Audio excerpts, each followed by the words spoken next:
Okay, welcome back for the final two presentations. This next presentation is again one from the Globus simulation when they were building cameras and not shoes. The point I want to introduce, how I want to introduce you to this presentation is, this was a presentation by two students that were among the sharpest, most impressive students I've ever met, who did very badly in the simulation. And frankly, they were embarrassed and they were stung and they were hurt. And you're going to see because of that, there were a couple of things that they didn't do well in the presentation. So even though I have tremendous respect for these folks, I'm going to point out what I think were some key mistakes they made in their presentation. First slide, their strategic vision, way too wordy. Okay. Next slide, more about how they did, or I'm sorry, about not how they did, more about their strategy. Third slide, more about their strategy. And then I skipped over that too quickly. Fourth slide, more about their strategy. So literally you're 4 slides into the presentation and you're wondering, well, how's our firm performance? Which again really wouldn't be a mystery to the board of directors. But in this case, you have to assume that people don't know. And the answer was their performance wasn't very good. And it just pained them so much to say that they kind of wanted to hide that fact. It won't work. It never works. When you have bad news to tell, it's better to demonstrate right up front that you have some command of the subject. And so you're just going to have to get it out there. So they spend way too many words on way too many slides trying to orient people to their strategy, which is a good thing, but it should be more compact, and you're also going to have to get out up front how well you performed.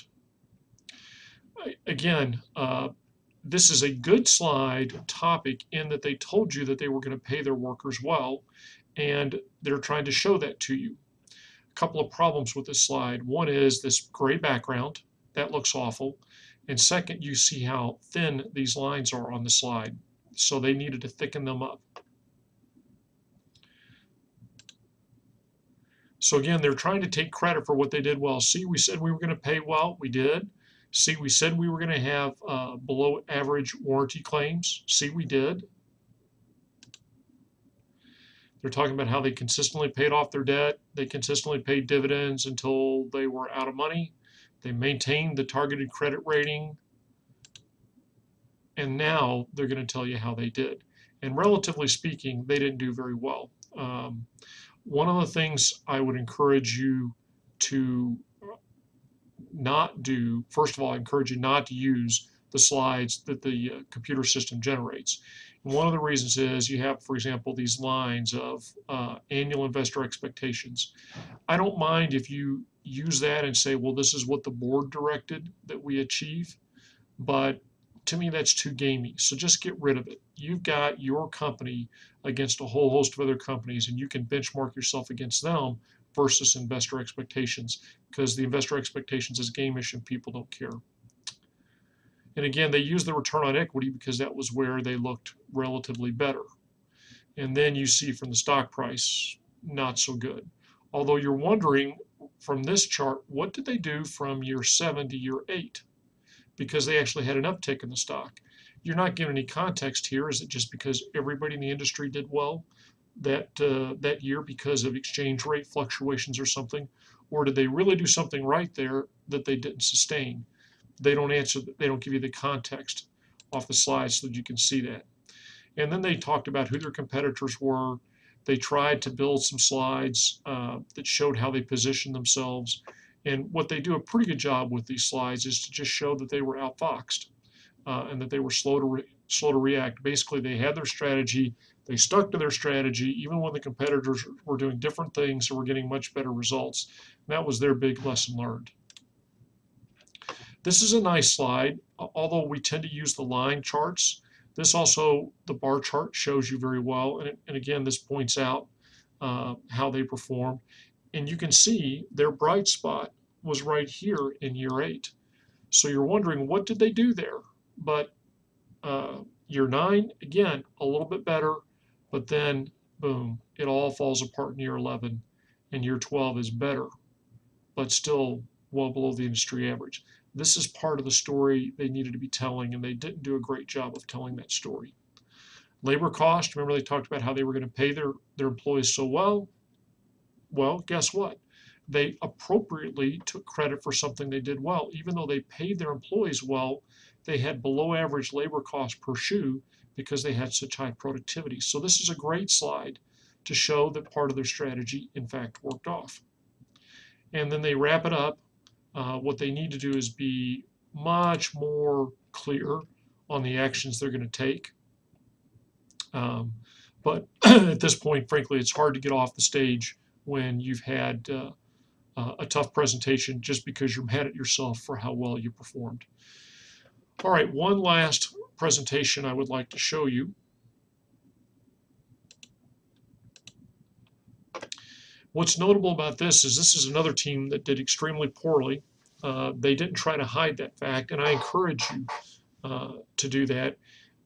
And they built some really creative slides, did a good job of telling the story of their company and pointing to how they could have done better.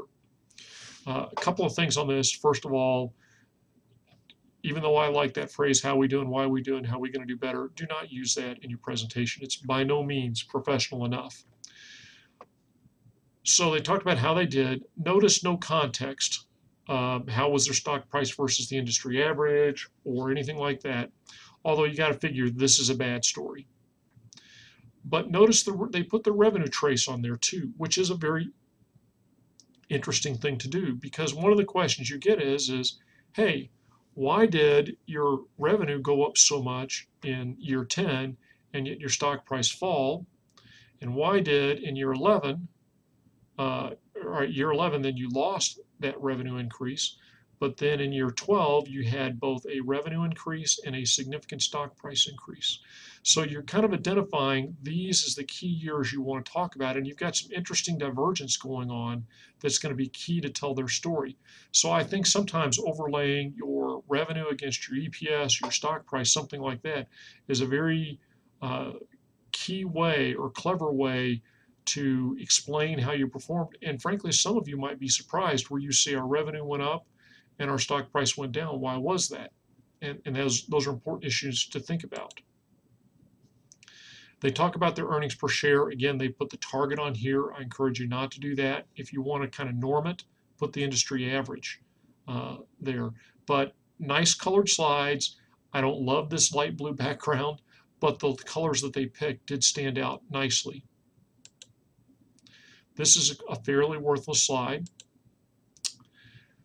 Again, lose the colloquialism and be very careful about putting two slides on one chart.